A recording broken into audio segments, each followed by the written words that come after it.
కాళేశ్వరం లొల్లి నడుస్తున్నది ఇప్పుడు. నిన్న హరీష్ రావు ఒక పవర్ పాయింట్ ప్రజెంటేషన్ ఇచ్చిండు. కానీ హరీష్ రావు అదే సమయంలో ఈ సోదంత అక్కర్లే జనాలకి, కొన్ని బేసిక్ క్వశ్చన్స్ ఉన్నాయి. ఆ బేసిక్ క్వశ్చన్స్కి నువ్వు ఆన్సర్ చేస్తే నువ్వు గెలిచినట్టే, మీ మామ ఓ అద్భుతమైన ప్రాజెక్టు కట్టినట్టే.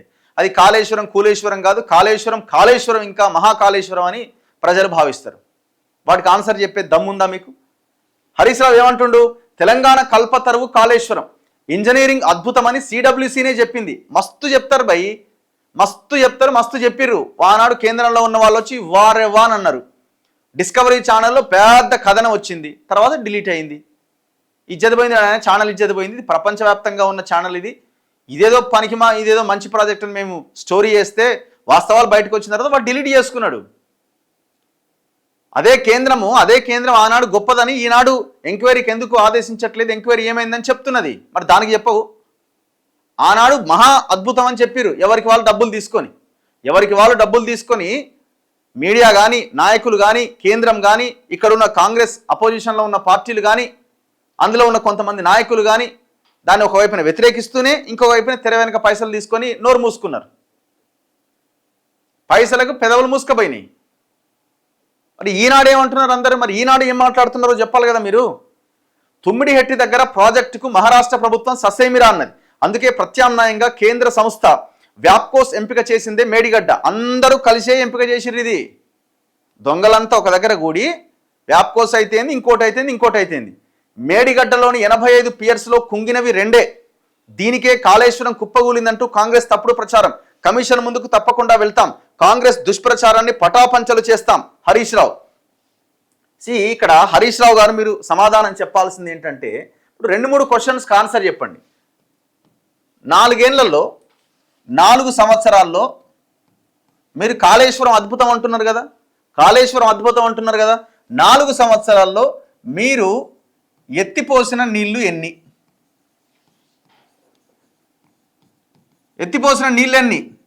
ఎన్నేళ్లలో? 4 ఏళ్లలో మీరు ఎత్తిపోసిన నీళ్ళన్ని. ఈ బేసిక్ క్వశ్చన్కి ఆన్సర్ చెప్పండి. అద్భుతమైన ప్రాజెక్ట్ కదా. మీరు పర్ ఇయర్ 150 టీఎంసీలు, సబ్జెక్ట్ టు కరెక్షన్ చిన్న నెంబర్ అటు ఇటు ఉండొచ్చు, ఎవ్రీ ఇయర్ 150 టీఎంసీలు ఎత్తిపోస్తామని మీరు చెప్పారు. మీరు 4 ఏళ్లలో మీరు ఎత్తిపోసింది ఎంత? 160 టీఎంసీలు ఏమో ఎత్తిపోసారు మొత్తం 4 సంవత్సరాల్లో. అండ్ దీనికి కంటిన్యూషన్గా ఇంకో క్వశ్చన్కి ఆన్సర్ ఏం చేయాలంటే, మళ్ళీ వరదలు వచ్చినప్పుడు, మళ్ళీ ఆడ కడెం ప్రాజెక్ట్ నిండి, గోదావరి వరద పెరిగి శ్రీరామ్ సాగర్ నిండి మళ్ళీ ఎల్లంపల్లికి వచ్చిన నీళ్లు, వరద ప్రవాహం పెరగడంతో ఇక్కడి నుంచి మేడిగడ్డ నుంచి ఎత్తిపోసిన నీళ్లు మళ్ళీ ఆ వరద ప్రవాహం పెరగడంతో మళ్ళీ సుందిల్లా, అన్నారం, మేడిగడ్డ ఈ గేట్లను ఓపెన్ చేస్తే మళ్ళీ వచ్చి సముద్రంలో కలిసినాయి. ఇట్లా దాదాపుగా 50 నుంచి 100 టీఎంసీల నీళ్ళు వచ్చి మళ్ళా సముద్రంలో కలిసిపోయినాయి. అంటే నువ్వు ఎత్తిపోసి కరెంటు బిల్లు ఖర్చయి, మెయింటెనెన్స్ ఖర్చయి, మళ్ళీ ఎత్తిపోసిన నీళ్లు మళ్ళీ వెనక్కి వచ్చేసినాయి వరదల కారణంగా.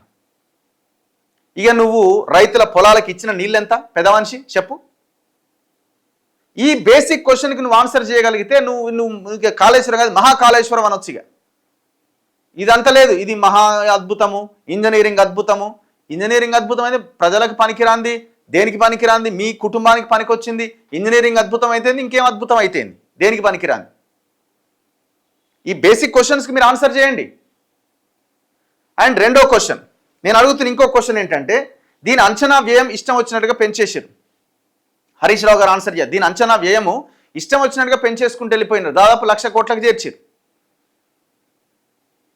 రేట్ ఆఫ్ ఇంట్రెస్ట్ తెచ్చిన లోన్లు, కాళేశ్వరం కార్పొరేషన్ ఏర్పాటు చేసి అప్పులు తెచ్చి దాదాపు ఎంతకు తెచ్చిరు? అప్పులు 10 to 11% ఇంట్రెస్ట్కి తెచ్చిరు. ఇది నేను అంటున్న మాట కాదు, ఆన్ రికార్డ్ విత్ డేటా అంతా ఉన్నది. 10 to 11% మీరు పర్సనల్ లోన్ 2 లక్షల్లో ₹1,00,000 బ్యాంకులో పర్సనల్ లోన్ తీసుకుంటే 11% 12%కి లోన్ ఇస్తాడు. వేల కోట్ల రూపాయల డబ్బుని 10% 11%కి ఇంట్రెస్ట్ తెచ్చిరు. 13 సంవత్సరాల్లో మన తెలంగాణ ప్రభుత్వం అంటే తెలంగాణ ప్రజలు 13,000 కోట్ల రూపాయలు ఎవ్రీ ఇయర్ 13 years మనం చెల్లించాలి. ఆల్రెడీ ఈఎంఐ స్టార్ట్ అయింది. Punjab consortium bank and rural electrification corporation, power finance corporation, కేంద్ర ప్రభుత్వ సంస్థలే దాదాపు 60,000 కోట్ల లోన్లు ఇచ్చినాయి. ఇక సిడబ్ల్యూసి గొప్పగా అన్నది, వ్యాప్కోస్తో కలిసి చేసినాం, వాళ్ళే పర్మిషన్స్ ఇచ్చారు, అందరు కలిసిరు కాబట్టి పర్మిషన్స్ వచ్చినాయి. ఎట్లా వచ్చినాయి లేకపోతే? దీనికి ఆన్సర్ చేయ, ఎందుకు ఇంత ఇంత రేట్ ఆఫ్ ఇంట్రెస్ట్తో డబ్బులు తెచ్చిరు? ఇంత రేట్ ఆఫ్ ఇంట్రెస్ట్తో ఎందుకు డబ్బులు తేవాల్సిన పరిస్థితి వచ్చింది? వీటికి ఆన్సర్స్ ఉన్నాయా? మీరు ఏమైనా మాట్లాడినా నిన్న? ఒకవైపునేమో అద్భుతం అంటున్నారు, దేనికి పనికి వచ్చింది అద్భుతం? ఎన్ని టీఎంసీలు ఎత్తిపోసినావు? ఇంకోటి ఏమంటుండు 85 85లో 2 కుంగినాయట. ఇప్పుడు ఇల్లు కట్టినావు, స్లాబ్కి మధ్యలో ఏదైనా డ్యామేజ్ జరిగింది, గిత్తతనే కదా డ్యామేజ్ జరిగిందంటే వదిలేస్తే అయిపోద్ది అది? ఇక ఆ స్లాబ్ పనికి వస్తుందా అది? మరి ఇప్పుడు మీ హయాం ఏ హయాంలో కుంగింది? ఈ క్వశ్చన్కి ఆన్సర్ చేయండి. పోనీ ఎవరి హయాంలో కుంగింది? మీరు అధికారంలో ఉన్నప్పుడే కుంగింది. మరి మీరు అధికారంలో ఉన్నప్పుడు కుంగినప్పుడు మరి మీరు ఎందుకు రిపేర్ చేయలే ఇమీడియట్గా తక్షణం? ఎందుకు మీకు చేతగాలే? అసలు సంబంధం ఉందా? చదువుకున్నారా అసలు మీరు? ఒక ప్రాజెక్ట్ ఒక స్ట్రెచ్తో నిర్మించిన ఒక ప్రాజెక్ట్ ఒక దగ్గర కుంగిన తర్వాత దాని రిపేర్ చేయొచ్చట. అది రిపేర్ చేసి సెట్ అయిపోద్దట. National dam safety authority report ఇస్తే అది national dam safety authority report కాదు, ఎన్డీఏ రిపోర్ట్ అట, అది బీజేపీ రిపోర్ట్ అట. విజిలెన్స్ వాళ్ళు రిపోర్ట్ ఇస్తే ఇది స్టేట్ గవర్నమెంట్ రిపోర్ట్ అట. ఇవన్నీ పక్కన పెట్టు. కంట్రోలర్ అండ్ ఆడిటర్ జనరల్ ఈ దేశంలో అత్యున్నత ఆర్థిక పరమైన వ్యవహారాల మీద విచారణ జరిపే కాగ్ దాదాపు 250 పేజీల రిపోర్ట్ ఇచ్చింది. మీ అసలు మీరు ఒక రకంగా చెప్పాలని మీరు నీళ్ళేని బాయిలో దూకాల ఆ రిపోర్ట్ చూసిన తర్వాత. అసలు జనాలే మిమ్మల్ని తరిమి కొట్టాలి ఈ రాష్ట్రం నుంచి, అంత భయంకరమైన రిపోర్ట్ అది. మరి కాగ్ ఎట్లా రిపోర్ట్ ఇచ్చింది హరీష్ రావు గారు? కాగ్ రిపోర్ట్ కూడా తప్పేనా? కాగ్ రిపోర్ట్ కూడా ఎన్డీఏ రిపోర్టేనా? అదే కాగ్ రిపోర్ట్ని పట్టుకొని కాంగ్రెస్ అధికారంలో ఉన్నప్పుడు, బీజేపీ అధికారంలో ఉన్నప్పుడు మీరందరూ దాన్ని ఆయా ప్రభుత్వాలని ఎండగట్టిన వాళ్ళే కదా, కాగ్ ఇట్లా రాసింది అట్లా రాసిందని. కాంగ్రెస్ వాళ్ళైనా బీజేపీ వాళ్ళైనా బీఆర్ఎస్ వాళ్ళైనా అపోజిషన్లో ఉన్నప్పుడు మీకు ఏ రిపోర్ట్ అథెంటిక్గా దాన్ని బేస్ చేసుకొని మాట్లాడేవాళ్ళు? కాగ్ రిపోర్ట్నే కదా. అదే కాగ్ 250 పేజీల రిపోర్ట్ని బయట పెట్టింది కదా.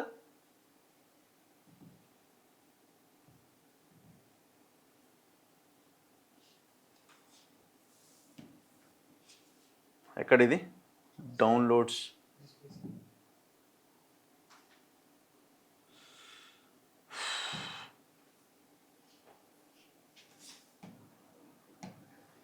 చూడండి ఒకసారి.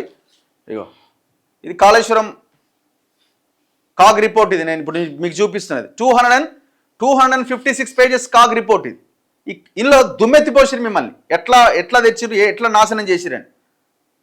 ఇది తప్ప? కాళేశ్వరం ప్రాజెక్టు పనితీరుపై భారత కంట్రోలర్ మరియు ఆడిటర్ జనరల్ నివేదిక. ఈ నివేదిక గురించి మాట్లాడు. ఈ నివేదికను ముందు పెట్టుకొని నువ్వు డిస్కస్ చేయి.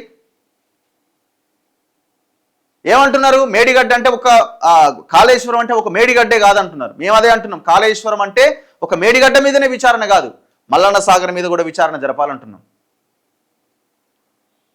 ఆన్సర్ చేయి.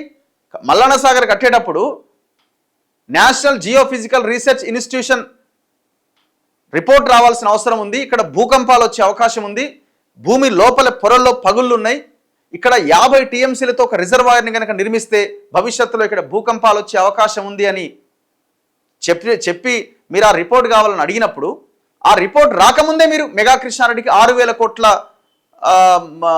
అనుమతులు ఇచ్చేసారు, రిలీజ్ కూడా చేసేసారు. ఆన్సర్ చేయి దయచేసి, దానికి దమ్ముంటే ఆన్సర్ చేయండి. దానికి మల్లన్న సాగర్ కంప్లీట్ అయిన తర్వాత కొండపోచమ్మ సాగర్ కట్టాలి. మల్లన్న సాగర్ కంప్లీట్ అవ్వకముందే కొండపోచమ్మ సాగర్ ఓపెన్ చేసారు. కేసీఆర్ ఫామ్ హౌస్కి నీళ్లు రావడానికి మల్లన్న సాగర్ టు కొండపోచమ్మ సాగర్కి అప్రోచ్ కెనాల్ని దవ్వీరు లోపల నుంచి. ఆ అప్రోచ్ కెనాల్ని 100 కోట్లతో అప్రోచ్ కెనాల్ తవ్వీరు మీరు. నేను చెప్పట్లే, కాగ్ చెప్పింది ఆ రిపోర్ట్లో. ఆ అప్రోచ్ కెనాల్ ఎంత ఖర్చు అయింది? దానికి 100 కోట్లు ఖర్చు అయింది. మల్లన్న సాగర్ కంప్లీట్ అయిన తర్వాత ఆ అప్రోచ్ కెనాల్ నీళ్ళలో మునిగిపోయింది. మీ తాత జాగిరా ఇది? ఏం మాట్లాడతారు మీరు? అసలు మీకేమన్నా అసలు మాట్లాడే అర్హత ఉన్నదా మీకు? నువ్వు అనవసరంగా పక్కకు తప్పుకోగా అదంతా బురదనంతా మొహానికి పూసుకొని, శరీరం అంతా పూసుకొని, ఇంకా పీకల్లోతు అరాచకాల్లో ఇరికిపోతున్నారు హరీష్ రావు గారు మీరు. ఇక మీకు రాజకీయ భవిష్యత్తు ఉంటుందని అయితే నేను అనుకుంటలేను. మొత్తం డీటెయిల్డ్ రిపోర్ట్ ఇది. నువ్వు national dam safety authority report, NDA report అంటున్నావు, కాగ్ రిపోర్ట్ని ఏమంటావు? ఇన్ని అంశాల మీద వాళ్ళు రాసిరు చూడండి.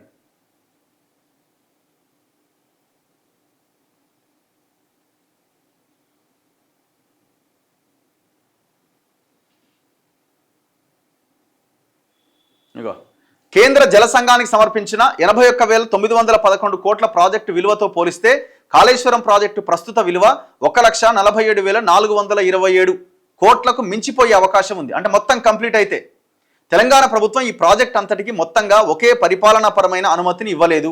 దీనికి బదులు ప్రభుత్వం 1,10,248 కోట్ల మొత్తాలకు విడివిడిగా 73 పరిపాలనా అనుమతులు జారీ చేసింది. పైగా ప్రాజెక్టు కోసం నిధులను ఎలా సమకూరుస్తున్నారన్న విషయమై ప్రభుత్వం నుంచి ఎలాంటి ఉత్తర్వులు లేవు. ఈ ప్రాజెక్టు పైన మొత్తం 86,788 కోట్లు ఖర్చు చేయగా ఎప్పటికీ 2022 మార్చి నాటికే అంత ఖర్చు పెట్టారు. అందులో 55,807 కోట్లు కేఐపిసిఎల్ అంటే కాళేశ్వరం కార్పొరేషన్ సేకరించిన బడ్జెటేతర రుణాల నుంచే వెచ్చించడం జరిగింది. అంటే కార్పొరేషన్ నుంచి లోన్లు అప్పులు తెచ్చారనమాట. మొత్తం చాలా డీటెయిల్డ్గా ఇగో ఇది ఒక్క లైన్ చూడండి. ప్రాజెక్టులోని అన్ని పంపులు, మొత్తం కాళేశ్వరం ప్రాజెక్టులో ఉన్న అన్ని పంపులు ఏకకాలంలో పనిచేసే అవకాశం ఉన్న సమయంలో అవసరమయ్యే గరిష్ట విద్యుత్ శక్తి డిమాండ్ రాష్ట్రం మొత్తం మీద వినియోగించిన రోజువారీ సగటు విద్యుత్ శక్తి కంటే అధికం. అంటే రాష్ట్రం మొత్తం ఎంతైతే పవర్ వాడుతుందో అన్ని పంపులు అక్కడ వాడిరు అనుకోండి, అంతకంటే ఎక్కువ అది. అంటే అంత పవర్ కన్జంప్షన్ అవుతుంది. అందుకే ఇప్పుడు కోట్ల రూపాయల బిల్లులు పెండింగ్లో ఉన్నాయి. ఇక రాష్ట్ర ఆర్థిక వ్యవస్థ పైన దీర్ఘకాలిక ప్రభావం చూపే ఆస్కారం ఉన్న ఇలాంటి భారీ స్థాయి ప్రాజెక్టు కోసం నిధులను ఏ వనరుల నుంచి సమకూర్చబోతున్నారో వివరించే ఒక సమగ్ర ప్రణాళిక లోపించడం, సరైన ప్రణాళిక లేకపోవడాన్ని సూచిస్తోంది. ఈ ప్రాజెక్టు కింద 18,26,000 ఎకరాల కొత్త ఆయకట్టు లక్ష్యంగా పెట్టుకున్నప్పటికీ ఇంతవరకు అప్పగించిన పనుల్లో కేవలం 14,83,000 ఎకరాలకు సంబంధించిన డిస్ట్రిబ్యూటరీ వ్యవస్థ అభివృద్ధి పనులు మాత్రమే చేర్చారు. ఇంతవరకు వాస్తవంగా కల్పించిన ఆయకట్టు కేవలం 40,888 ఎకరాలు మాత్రమే. అది పెద్దగా చేంజ్ కూడా ఏం లేదు ఈనాటికి అందులో. మరి 18 లక్షల ఎకరాలకు ఇస్తాం, 20 లక్షల ఆమె అయితే మొన్న కవితమ్మ అయితే 40 లక్షల ఎకరాలు అని చెప్తుంది ఆమె. ఇక నోటికి ఎంత వస్తే అంత. ఇక వీళ్ళది నోరా మోరా ఏమి చెప్పలేం మనం. ఇక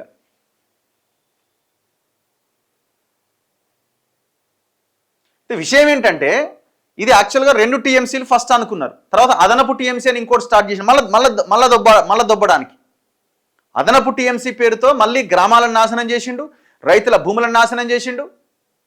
ఉన్న 2 టీఎంసీలు ఇప్పుడు నేను చెప్పిన 2 టీఎంసీలు 150 టీఎంసీలు ఆ 2 టీఎంసీల లెక్కనే. అది వరదలు ఉన్నప్పుడు వర్షాలు బాగున్నప్పుడు రోజుకి 2 టీఎంసీల చొప్పున 150 టీఎంసీలు పర్ ఇయర్ ఎత్తిపోయాలన్నది వాళ్ళ ప్లాన్. ఈ రోజుకి 2 టీఎంసీలదే దిక్కు లేదు, మళ్ళీ 3వ టీఎంసీ అని స్టార్ట్ చేసిండు. దానికి దాదాపు 28,150 కోట్లు అదనపు ఖర్చుతో పంపింగ్ సామర్థ్యాన్ని రోజుకు 3 టీఎంసీలకు పెంచిండు.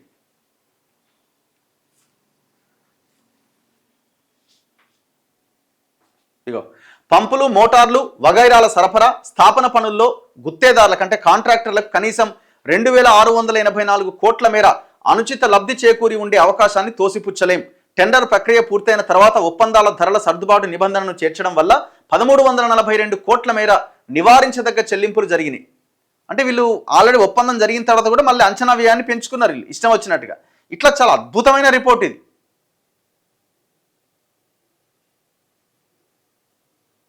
ఈ ఆడిట్ మొత్తం అంతా వీళ్ళు 256 పేజీల నివేదిక. మరి ఈ నివేదిక గురించి మాట్లాడారు హరీష్ రావు ఏమనంటే ఎన్డీఎస్ఏ రిపోర్ట్. ఆ కేటీఆర్ కూడా ఇది ఎన్డీఎస్ఏ రిపోర్ట్ కాదు ఎన్డీఏ రిపోర్ట్. కాగ్ రిపోర్ట్ ఏంది మరి? నేను నీ ముందు పెట్టిన కాగ్ రిపోర్ట్ గురించి చెప్పు. 256 పేజెస్ రిపోర్ట్ ఇది. తప్పు చేసి ఇంకా సిగ్గు లేకుండా మళ్ళా ఇది లేదు అది లేదని మాట్లాడుతున్నారు. ఇంకా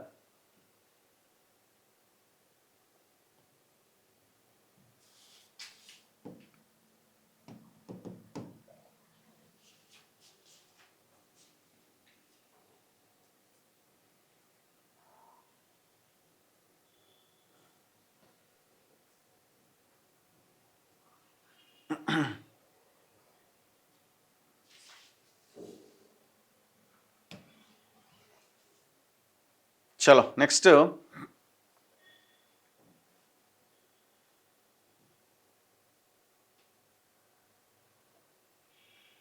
ఇప్పుడు హరీష్ రావు చెప్పాలి, ఇలా సంపాదించిన పైసలు యశోద ఆసుపత్రిలోకి పోయినాయా పోలేదా హరీష్ రావు చెప్పాలి. ఇలా నిన్న మాట్లాడుతున్నాడు కదా ఈ డబ్బులు యశోద ఆసుపత్రి మీరు సంపాదించిన అవినీతి సొమ్ము ఆ హాస్పిటల్కి పోయిందా పోలేదా సమాధానం చెప్పాలి.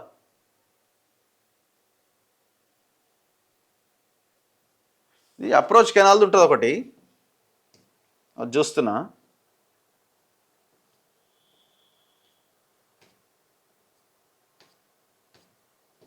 చలో ఇప్పుడు ఈ ప్రాజెక్టు ఇదేంది, ఇగో ఇది యాక్చువల్గా మీరు చూడండి. నేను ఇంతకుముందు ఫస్ట్ చెప్పినట్టు ఎన్ని టీఎంసీలు ఎత్తిపోసిండండి ఇగో ఇక్కడ ఉంది మేడిగడ్డ బ్యారేజ్. ఏమవుతుంది ఇక్కడ ఇప్పుడు యాక్చువల్గా తుమ్మిడిహెట్టి దగ్గర నుంచి వీళ్ళ ప్లాన్ ఏది ప్రాణహిత చేవెళ్ళ దాంట్లో భాగంగా ఈ తుమ్మిడిహెట్టి దగ్గర 148 ఇక్కడ అడుగుల ఎత్తులో ఇక్కడ తుమ్మిడిహెట్టి దగ్గర కట్టాలనేది ఒక ప్లాన్. ఇక్కడ నుంచి నీళ్లు తీసుకొచ్చి ఇక్కడ ఎల్లంపల్లి ఉంది కదా, ఇగో ఇక్కడికి పోయాలి. శ్రీపాద ఎల్లంపల్లి రిజర్వాయర్ 20 టీఎంసీల సామర్థ్యం ఇది. ఇక్కడ ఆల్రెడీ ఈ వర్క్ ఆల్రెడీ కాలువలు స్టార్ట్ అయినాయి. మీరు గూగుల్ ఎర్త్లో పోతే లైవ్ చూస్తే ఇంకా కాలువలు అక్కడ ఆనాడు కాంగ్రెస్ ఉన్నప్పుడే కాలువలు కట్టింది.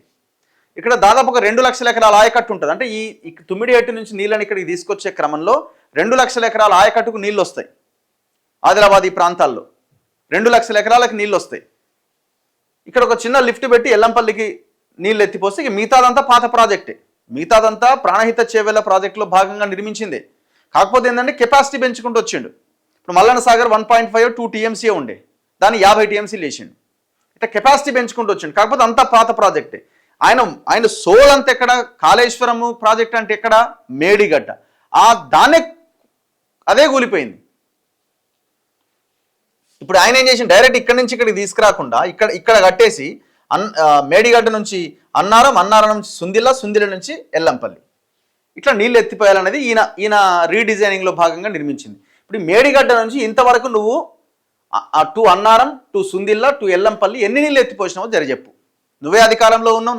4 ఏళ్ళు ప్రాజెక్ట్ కంప్లీట్ అయిన తర్వాత నువ్వు కట్టిన దగ్గర నుంచి అయిపోయేదాకా నువ్వు 4 సంవత్సరాలు నువ్వు ఎత్తిపోసిన నీళ్లు ఎంత, దానికి ఒక్కదానికి ఆన్సర్ చెప్తే చాలు హరీష్ రావు, ఇంకేం అక్కర్లేదు. ఇక విషయం ఏంటంటే వీళ్ళంతా ఉత్తదే, ఇదంతా డ్రామా. ఇప్పుడు రేవంత్ రెడ్డి కూడా మొత్తం కాళేశ్వరం ప్రాజెక్టు మీద ఎంక్వైరీ చేయాలా. బీజేపీ వాళ్ళు కూడా సైలెంట్గా, వాళ్ళు కూడా సపోర్ట్ లేదు, సైలేదు, ఏం లేదు. ఎందుకంటే వాళ్ళు మొత్తం అంత పర్మిషన్స్ ఇచ్చింది వాళ్ళే కదా. లోన్లే ఇచ్చారు, 60,000 కోట్ల లోనే ఇచ్చారు వాళ్ళు. తెలంగాణ కల్పతరు అట. ఏం మాట్లాడతారా బాబు. సబ్ కమిటీ కంటే ముందే మేడిగడ్డకు అనుమతి. ఆ కమిటీ కాళేశ్వరం కోసం వేసింది కాదు.